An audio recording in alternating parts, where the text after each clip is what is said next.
et bienvenue dans ce nouveau numéro du Journal des Deux Rives version vidéo. Comme toujours, nous allons d'abord revenir sur l'information principale concernant GPSEO avant de vous proposer 3 informations qui se sont déroulées durant le mois de mai. Puis nous parlerons de 3 événements qui devraient avoir lieu durant le mois de juin. Et nous reviendrons bien sûr sur quelques vidéos que nous invitons à voir ou à revoir sur nos différents réseaux sociaux. Comme toujours, vous pouvez retrouver de plus en plus d'informations sur tous les sujets que nous allons aborder rapidement ici, aussi bien sur le Journal des Deux Rives version papier ou sur le site internet du Journal des Deux Rives, mais aussi sur le site Les Nouvelles des Mureaux, et enfin sur la web télé des 2 heures que vous connaissez forcément puisque vous êtes en train de me regarder. Allez, c'est parti avec l'information du mois pour GPSEO. Raphaël Cogniet réélu dès le premier tour. Le dimanche 15 mai 2022, les habitants de Mantes-la-Jolie ont été appelés aux urnes pour le premier tour de l'élection municipale partielle. Cela faisait suite à la démission de Raphaël Cogniet de ses mandats de maire de Mantes-la-Jolie et de président de GPSEO. Il a été réélu dès le premier tour et pour la première fois depuis longtemps, c'est un maire qui n'est pas soutenu par Pierre Bédier, l'actuel président de Conseil des Yvelines. Vous pourrez retrouver de plus en plus d'informations sur le sujet dans le Journal des Deux Rives numéro 150 qui va bientôt arriver. Et on enchaîne tout de suite avec les news du mois de mai. C'est parti. Bon alors attendez, pour le premier titre, il faut que je me concentre. Une équipe mobile pour suivre et traiter la précarité. Oui, parce que j'avais du mal à le dire, donc voilà. Une équipe mobile a été constituée et sera financée sur la durée pour diagnostiquer, suivre et traiter la précarité invisible dans les Yvelines. Cette équipe sera appelée LHSS Équipe Mobile 78, LHSS pour Lit, Halt, Soins, Santé. Elle sera financée par l'association L'élan retrouvé de Melan en Yvelines et c'est donc dans cette commune qu'elle est basée. Nous avons pu rencontrer cette équipe pour une petite interview que vous pouvez retrouver sur nos différents réseaux sociaux. Encore plus de participants au parcours du cœur d'Évêquemont 2022. Ce dimanche 15 mai 2022 a été organisée la 4e édition du parcours du cœur avec la Fédération française de cardiologie et Biathlon ASLN. Je suis désolé si j'ai écorché votre nom, j'ai un petit peu du mal à le prononcer. Il y avait 120 personnes pour le plus grand plaisir de l'organisateur, Daniel Métayer, et ils ont pu parcourir un petit trek, un petit circuit à travers Évêquemont et ses alentours. Elisabeth Borne pour la première fois aux Mureaux en tant que première ministre.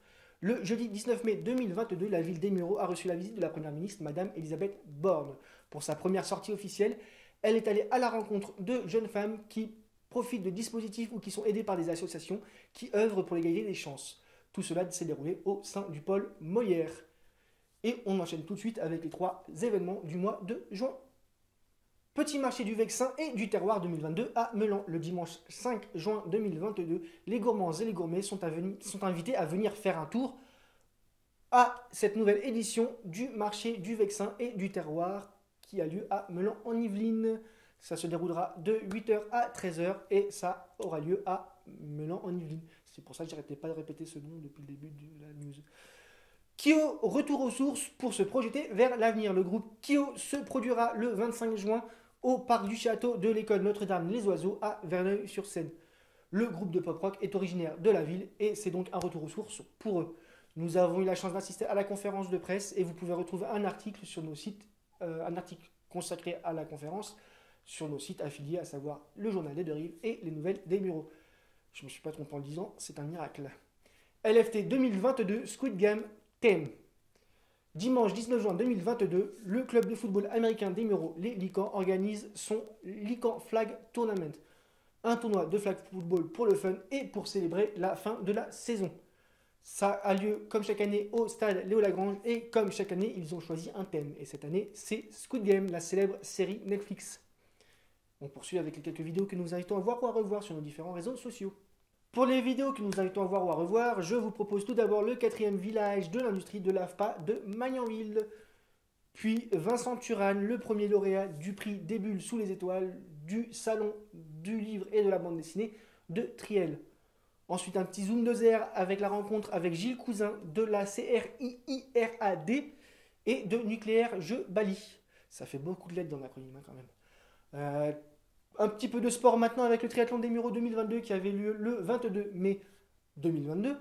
Vous pouvez voir des images de la compétition, mais vous pouvez aussi retrouver tous les résultats sur nos sites. Vous avez l'habitude maintenant, on va parler d'un petit dossier vidéo que nous vous proposons pour le mois de mai, du coup. Hein, voilà.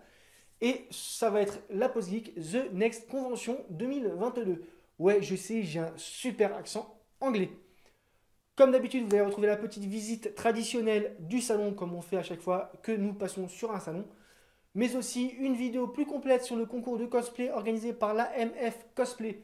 Si vous n'avez jamais entendu parler de cette association, allez voir nos vidéos, on n'arrête pas d'en parler en ce moment. C'est incroyable. Et enfin, la vidéo sur la magie des cosplayers où notre caméraman préféré, Vincent, s'est amusé à diriger des cosplayers. Regardez, je suis sûr qu'il y a des bastons qui sont mieux foutus dans les films Marvel. Et peut-être des cosplays qui sont mieux que la nouvelle She-Hulk qu'ils ont sortie. Enfin bref, allez, passons sur un autre sujet et on va conclure tout ça parce qu'il n'y a pas à dire, hein, là, il y a le Giro après. Enfin, bon, je vais pas le faire, hein, je vais regarder, c'est bon. Qui dit mois de juin dit fête de la musique. Je vous invite donc à aller sur les différents sites des communes de la région pour voir ce qu'ils ont au programme. Et bien sûr, la fête de la musique, c'est un peu comme Noël. Tous les ans, ça retombe le même jour. Donc là, ça aura lieu le 21 juin. En même temps que l'été, quoi. Voilà. Petit rappel aussi, durant le week-end du 4 et 5 juin, le LMX Ring Olympique organise un challenge. Ça s'appelle un challenge de boxe anglaise au gymnase Pierre de Coubertin au Muro. Si vous êtes fan du Noblard, je vous invite à aller y jeter un coup d'œil. Sur ces bonnes paroles, je vous souhaite un très bon mois de juin. On se retrouvera peut-être début juillet, très certainement début juillet, pour parler un petit peu de ce qui va se dérouler durant l'été, hein, quand même. Et puis on reviendra en septembre pour une forme un peu plus traditionnelle du journal des Berries version vidéo. Et d'ici là, moi je vais vous laisser parce que j'ai le Giro à aller regarder, hein, comme je vous l'avais dit, voilà. Donc salut et à la prochaine. La télé, elle est où là? Par là?